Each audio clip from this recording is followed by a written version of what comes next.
오늘 말씀의 제목 한번 저를 따라할까요? 전문가 다니엘. 한번 더 큰 소리로 전문가 다니엘.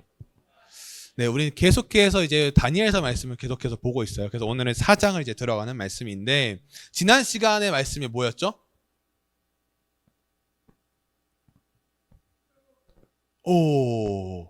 네, 불문부대 들어갔어요. 그래서 몇 명이 있었어요, 그 안에? 4명이 있었어요. 그 중에 한 명이 누구였어요?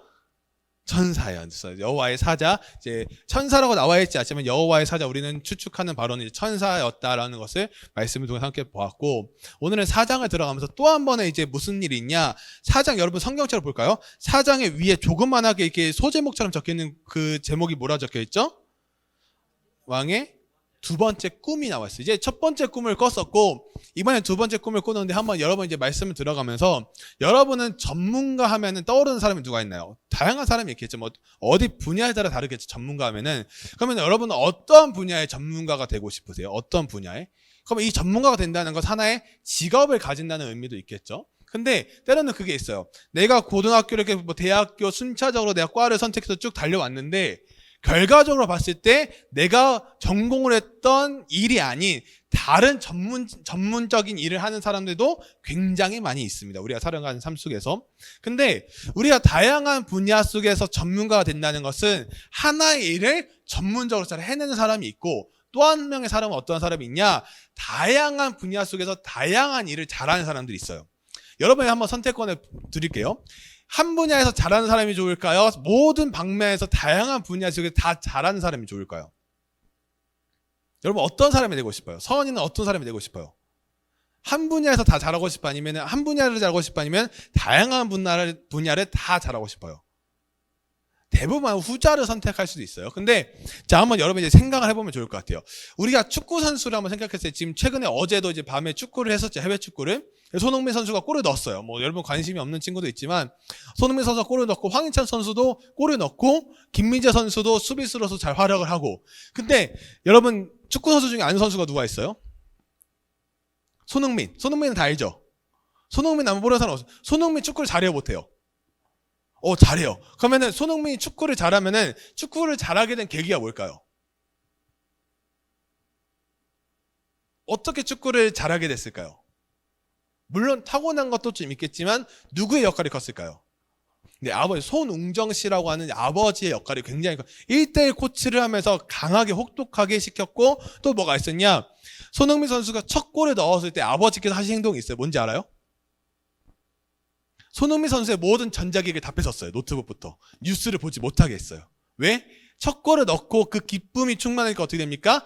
교만하고 자만하고 그 다음 경기를 잘 못할까봐 그 다음 경기의 포커페이스를 위해서 모든 전자기기를 다 뺏어서 뉴스를 못 보게 했어요. 그게 이제 손흥민 선수의 아버지의 역할인데, 근데 축구 선수를 생각을 하면은 축구 선수가 축구를 잘할까요? 농구를 잘할까요? 축구 선수가 축구를 잘할까요? 농구를 잘할까요?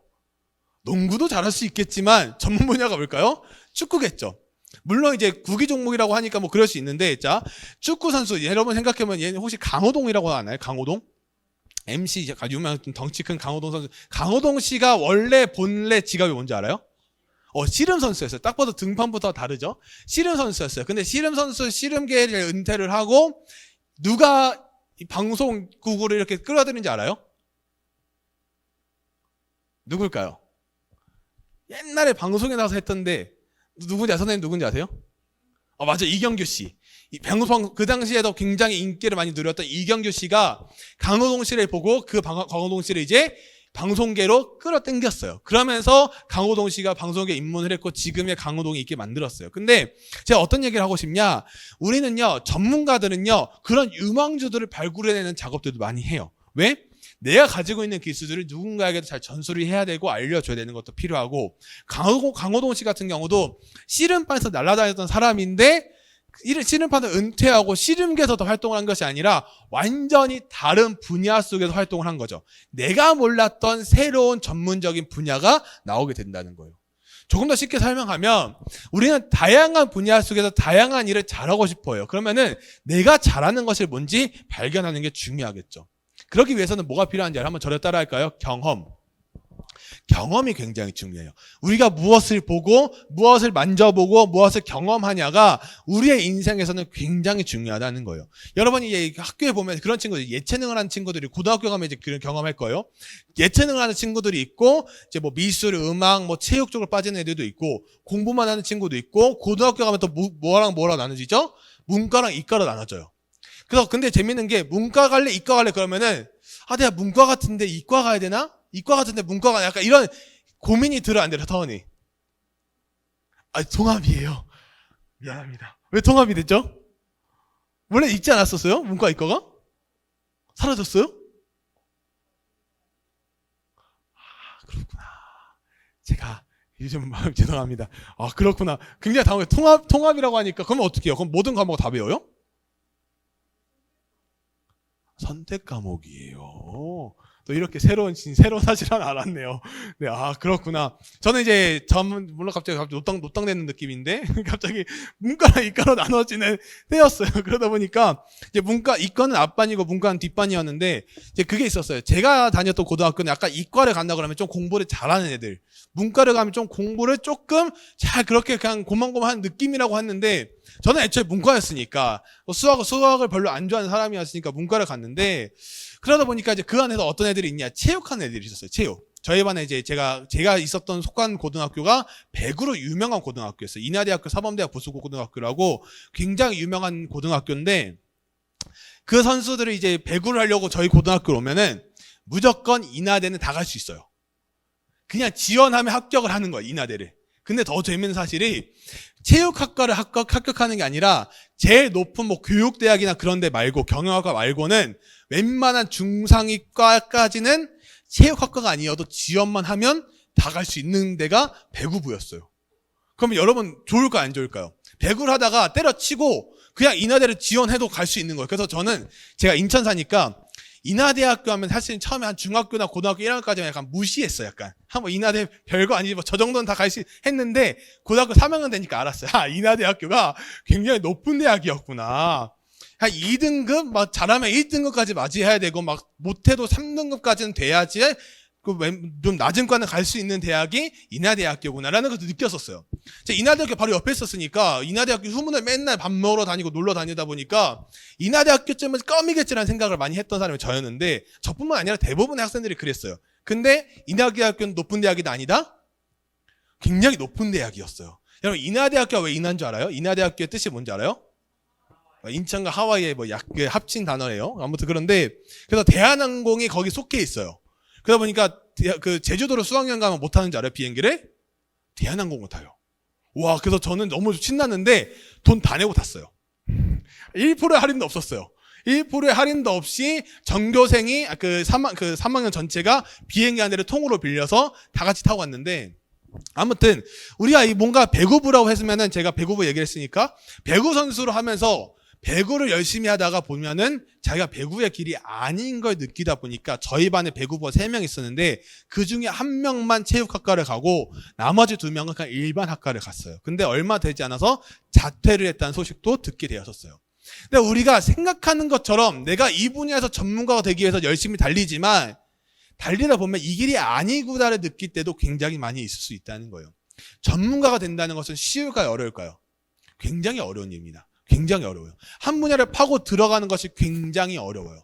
여러분이 이제 음향이나 영상 쪽에 관심이 있는 친구도 있겠지만 제가 이제 코로나 터지면서 더 영상 쪽, 음향 쪽, 막 조명 쪽에 더 이렇게 연구라고 하면 좀 그렇고 이제 공부를 하기 시작했어요. 왜 해야 되니까 이제 우리가 온라인 방송을 해야 되니까 하는데 하면 하고 파면 팔수록 너무 어려운 거예요. 이 분야들이.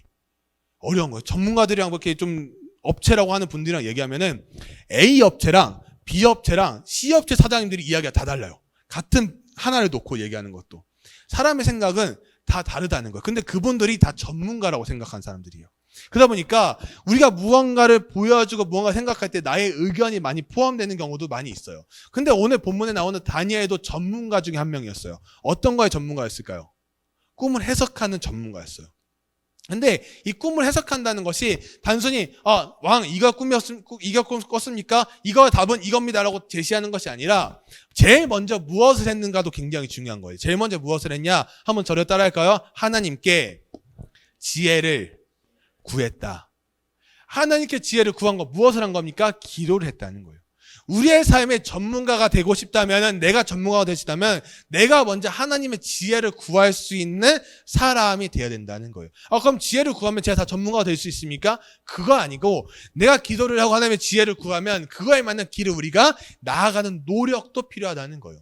자, 그러면서 오늘 본론을 좀 들어가면서 다니엘 3장에 의해서 다니엘 4장 말씀은 BC 570년경에 일어난 사건입니다. 근데 느부갓네살 왕이 이제 천하의 모든 나라와 백성들에게 어떠한 조서를 내리냐? 자, 오늘 본문 2절과 3절 한번 볼까요? 2절과 3절. 자, 같이 제가 2절, 여러분이 3절 읽겠습니다. 제가 먼저 2절이요. 지극히 높으신 하나님이 내게 행하신 이적과 놀라운 일을 내가 알게 하기를 즐겨하노라. 3절 같이 읽겠습니다. 시작. 참으로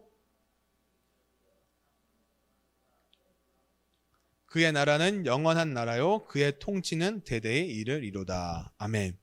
우리가 지난 시간에 봤듯이 지난 시간에 어디로 들어가냐? 풀무불이라는 곳에 들어가면서 이제 그 사람들이, 그 세 친구가 누구의 손에? 하나님의 손에 의해서 다 구해지는 장면까지 우리가 경험을 했어요.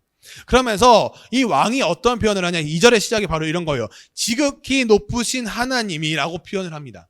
우리가 3장에서 봤던 내용이 비슷한 내용이 있었는데 그 내용은 어떠한 내용이었죠? 하나의 감탄 표현이었어요. 감탄사 같은 느낌이었는데 오늘 본문에 나오는 2절이라는 것은 어떠한 것이냐? 현대인 성경으로 보면 이렇게 나와 있어요. 3절에 보니까 믿어지지 않는 기적과 놀라운 일을 보여주신 하나님, 그는 영원한 왕이 되어 대대로 다스리실 것이다라는 것을 고백한다는 거예요. 지금 무엇을 말하냐? 3장에서는 그냥 감탄의 표현을 했다면 4장에서는 하나님의 대단함을 고백하는 이전과 다른 장면이 나온다는 것이에요. 즉, 왜 이런 이야기를 왜 갑자기 했을까요? 하나님을 직접 경험하나 보니까 자신의 삶이 달라진 거예요. 하나님을 경험하고 안 하고의 차이가 바로 우리가 이 3절 말씀에서 볼 수 있다는 것이죠.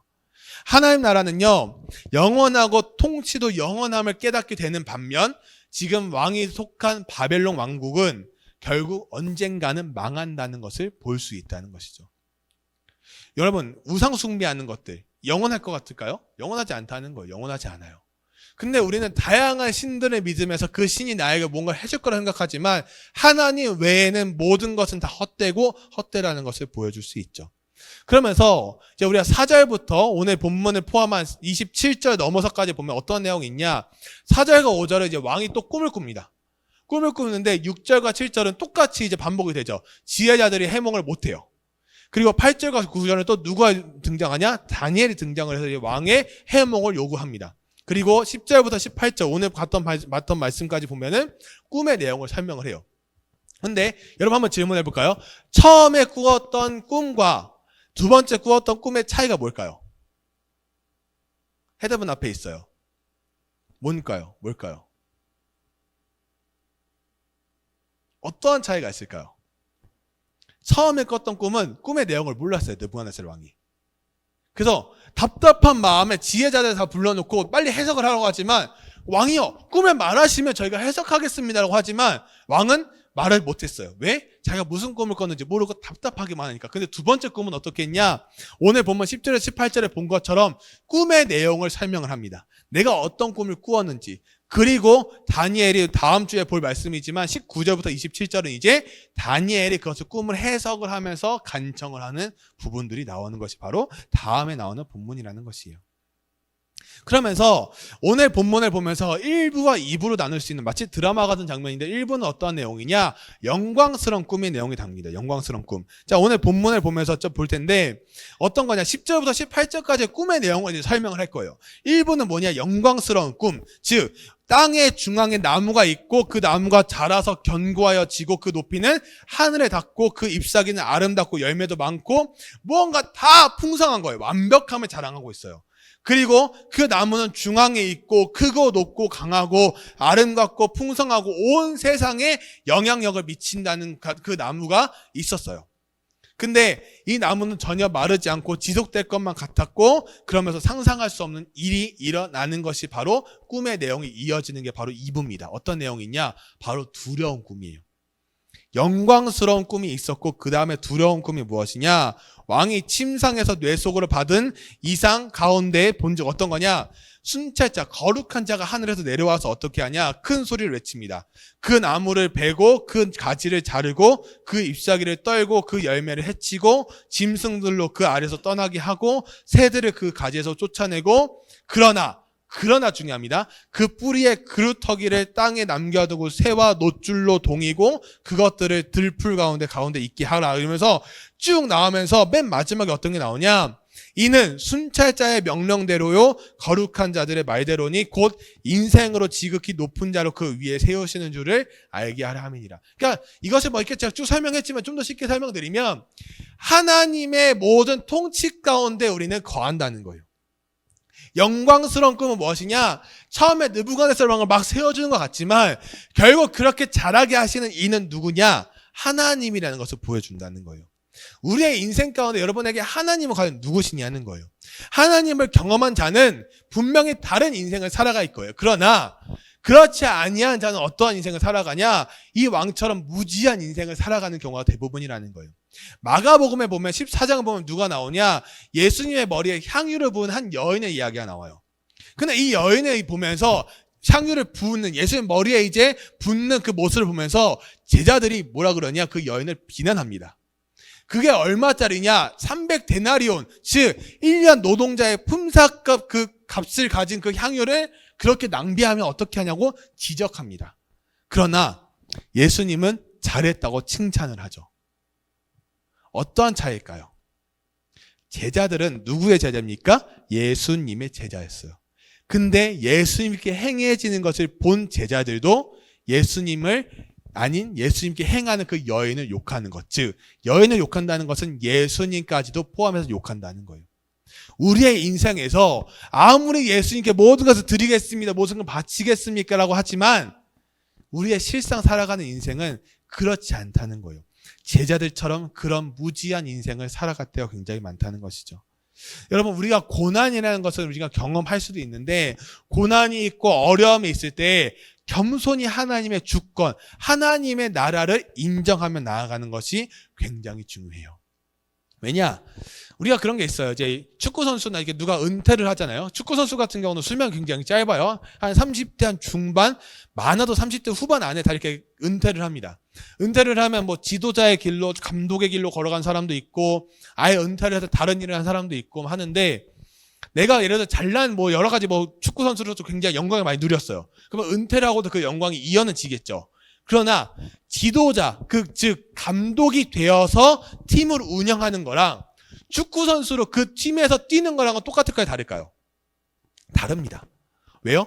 축구 선수로 뛸 때는 내 포지션에서 나만 잘하면 돼요. 근데 감독이 된다고 해서 어떤 걸 보여야 될까요? 전체를 다 봐야 되는 눈이 필요하다는 거예요. 하나만 가지고 있는 것이 아니라 전체가 필요하다는 거예요. 즉 우리가 점점 성장함에 따라서 무엇이 필요하냐? 하나만 봤던 눈이었다면 이젠 전체를 바라볼 수 있는 눈이 필요하다는 것을 볼 수 있다는 것이죠. 그러면서 오늘 말씀을 통해서 어떤 교훈을 두 가지를 줄 수 있냐? 첫 번째는 무엇이냐? 한번 저를 따라할까요? 나의 약함은 무엇인가? 더 큰 소리로 나의 약함은 무엇인가? 전문가가 된다는 것은 무엇이 필요하냐? 우리의 약함이 무엇인지 알아야 된다는 거예요. 다니엘과 세 친구는 자신들의 약점이 무엇인지 약함이 무엇인지 알고 있었기 때문에 무엇을 먼저 했냐? 하나님께 지혜를 구했다는 거예요. 스스로 하는 것이 아니라 하나님의 지혜를 구했고 하나님께서 하시는 모든 인도하심에 따라서 그들은 행했다는 것이죠. 여러분, 약함이라는 것은 대부분 단점을 생각하는데, 뭐 단점은 뭐 그런 게 있죠. 대부분 뭐 자신의 못난 성격, 뭐 집의 가난함, 뭐 질병, 학력, 뭐 이런 걸 생각할 수 있는데, 그런 거는 우리가 약함이라고 생각하지 않습니다. 그것은 충분히 우리는 바꿀 수 있는 거예요. 그러나 약함이라는 것은 무엇이냐? 우리는 나의 약함이 강함이 된다는 생각이 아니라 나의 약함이 하나님의 강함이 되어야 된다는 거예요. 즉 좀 더 쉽게 설명하면은 하나님께서 우리에게 힘을 주시지만 우리를 강한 자로, 센 자로 만드시기 이전에 우리의 힘이 되신다는 거예요. 이해되세요? 하나님은 우리의 약함을 아시기 때문에 우리의 약함은 하나님의 강함이 되어 간다는 사실이라는 거예요. 그러면서 여러분 그거에 생각하지 말라는 거예요. 여러분은 누군가의 여러분 주변의 시선 때문에 두려워하지 말라는 거예요. 저도 눈치를 굉장히 많이 보는 사람 중에 한 명이에요. 그렇게 안 보이죠? 약간? 근데 저도 눈치를 굉장히 많이 보는 사람인데 눈치를 보면 어떻게 될까요? 할 수 있는 것도 못해요. 잘할 수 있는 것도 못하는 게 우리의 모습이 될 수 있다는 거예요. 그러면서 때로는 일을 끌고 가야 되는 사람이 전데, 오늘부터 제가 또 2박 3일 동안 이렇게 어디 가서 캠프를 또 진행을 해야 되는데, 그러면 전체 팀장과 또 맡아서 진행을 해야 돼요. 그러면은 그 팀을 또 이끌고 가야 돼요. 그러면 부담이 될까요, 안 될까요? 부담 엄청 돼요. 근데 부담이 엄청 되는데 저에게 자꾸 이런 일을 왜 맡겨주실까라는 기도를 하면 할수록 하나님께서 나에게 힘을 주시기 때문에 내가 할 수 있겠구나를 가지고 할 수 있다는 거예요. 즉 다니엘과 새 친구에게도 자신의 능력을 과시하기보다는 무엇을 먼저 했냐? 하나님을 소개하는 것을 먼저 했다는 거예요. 여러분의 삶 속에서 나의 약함이 무엇인가를 생각할 때 그것을 강함으로 바꾸려는 것이 아니라 나의 약함은 하나님의 강함이 된다는 거예요. 그것이 우리에게 포인트라는 거예요. 전문가가 되기 위해서. 두 번째는 무엇이냐? 한번 저를 따라할까요? 하나님은 우리를 전문가로 키우십니다. 하나님은 우리를 전문가로 키우신다. 여러분 한번 생각해 볼까요? 자, 한번 질문해 볼까요? 에디슨은 무엇을 발명했죠? 그쵸, 전구를 발명했어요. 그리고 이 전기를 발명하기 위해서 몇 번의 실험을 했을까요? 한번 맞춰보세요. 몇 번 정도의 실험을 했을까요? 9,000번. 훨씬 업입니다. 그거는 뭐라고요? 10,000번 훨씬 위입니다. 훨씬 위예요. 3만 번 이상의 실험을 하면서 그것을 이제 전기라는 것을 발명을 했어요. 또 하나, 라이트 형제는 무엇을 만들었죠? 비행기를 만들었어요. 비행기를 만든다. 여러분, 비행기를 만드는 것이 과연 쉬웠을까요? 자, 또 하나 물어볼까요? 자동차 누가 만들었을까요? 자동차. 현대요. 네, 감사합니다. 현대 말고 누가 만들었을까요? 헨리 포드라고 하는 사람이 만들었어요. 자동차라는 것을. 그러면서 쭉 보면은 이 과학자들의 이야기를 쭉 보면 어떤 것이 있었냐? 한두 번의 실험을 해서 만들어진 걸까요? 포기하지 않고 계속 끝까지 실험을 하면서 그것을 만들어냈다는 거예요. 지금 무엇을 이야기하고 싶냐? 하나님은 우리를 전문가로 키우실 때 우리를 포기하지 않으신다는 사실이 전제된다는 거예요. 즉 우리에게도 필요한 것이 무엇이냐? 포기하지 않고 끝까지 그 믿음을 붙잡고 나아가는 그 신앙생활이 필요하다는 거예요. 우리는 포기를 너무 쉽게 해요. 그래서 포기를 언제만 한다 그러죠? 배추를 셀 때만 한다고 하는 우스갯소리를 하는 이유도 왜 이런 말이 나왔냐? 우리는 너무 툭 하면 포기하고, 아유 안 될 거야 포기하고, 에이 안 될 거야 포기하고, 에이 안 될 거야 포기하고, 이 포기를 너무 쉽게 한다는 거예요. 끈기가 없는 포기가 너무나도 쉬워진다는 것이죠. 그러면서 이 느부갓네살 왕은요, 전문가가 아니었기 때문에 어떻게 했냐? 자신의 욕심을 점점점 드러내고 하나님의 그 꿈이 아니, 하나님께서 보여주신 꿈이 아니라 자신의 욕망대로 모든 것을 해내려고 했어요. 그러나 하나님을 경험하고도 그의 삶은 타락되는 삶을 또 보여준다는 것이죠. 결국 무엇이 필요하냐? 신앙에도 무엇이 필요하냐? 한번 저를 따라할까요? 과정. 신앙에도 과정이 필요하다는 거예요.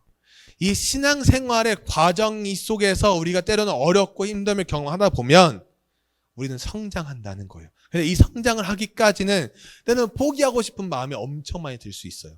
그러나 포기하지 말고 나아가는 믿음의 인생도 필요하다는 것이죠. 이제 말씀을 마무리할 거예요. 말씀을 마무리하면서 다니엘과 세 친구 포로로 잡혀갔어요. 포로로 잡혀갔는데 그들의 인생은 지금 어떻게 해야 됩니까? 점점 더 승승장구하는 모습을 보여요. 그런데 중요한 것은 이들이 승승장구할 때마다 자기 자신을 자화자찬하면서 막 내가 잘해서라고 했을까요?